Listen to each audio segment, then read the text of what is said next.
চলে আইসি গাইস, আজকে যাবো ঘুরতে কারলাইকা। রেডি হয়ে দাঁড়িয়ে আসি, একটু ঢং করে নিচ্ছে আয়নার সামনে। এরকম বাইরে চলে এসেও ঢং করা থামবে না, পরিস্থিতি যাই এসব ঢং করা থামানো যাবে না। তো টোটোয় উঠে যাচ্ছি, তার জন্য ঢং করে নিলাম। ট্রেনের মধ্যে বসে সুন্দর দৃশ্য দেখতে দেখতে গাইস যাচ্ছিলাম।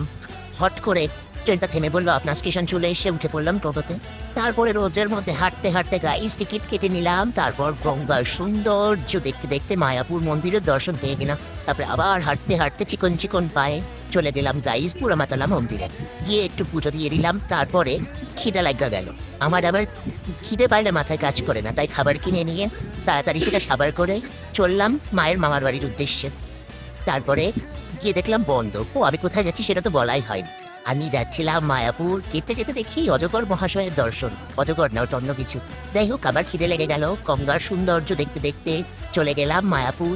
এরপর মায়াপুরে পৌঁছে গাইস কি সুন্দর দৃশ্য, চোখটা যেন জুড়িয়ে যাচ্ছে গাইস।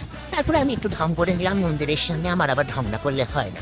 তারপরে আমি আমার ভেস বদলে মানে ড্রেস চেঞ্জ করে চলে আসলাম। দেখো গাইস, কত দোকান দেখলে মেচে সব কিনে নি। তারপর চলে গেলাম আবার ঘুরতে। তো অন্য একটি মন্দিরে গিয়ে ঘুরলাম ফিরলাম, কিন্তু গাইস গিয়ে দেখলাম সুন্দর ফুল গাছ। দেখে তো আমার মনটা গার্ডেন গার্ডেন হয়ে গেল। গাইস কি রোদ্দুর, পা পুড়ে যাচ্ছে, তার মধ্যে খালি পায়ে যাচ্ছি।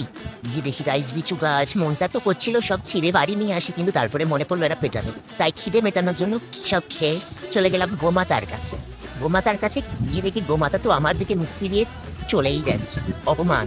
কাঠবেড়ালিকে দেখি সেও চলে যায়। তারপর আরেকটা মন্দির দেখতে যাই, ঘুরে ঘুরে ঘুরে ফিরে আসি মায়াপুর মন্দিরে। নৌকা যাত্রা দেখে এই দিনটা সমাপ্ত করি। এরপর সুন্দর দৃশ্য দেখে আমরা ফিরে যাচ্ছি বাড়ি। টাটা।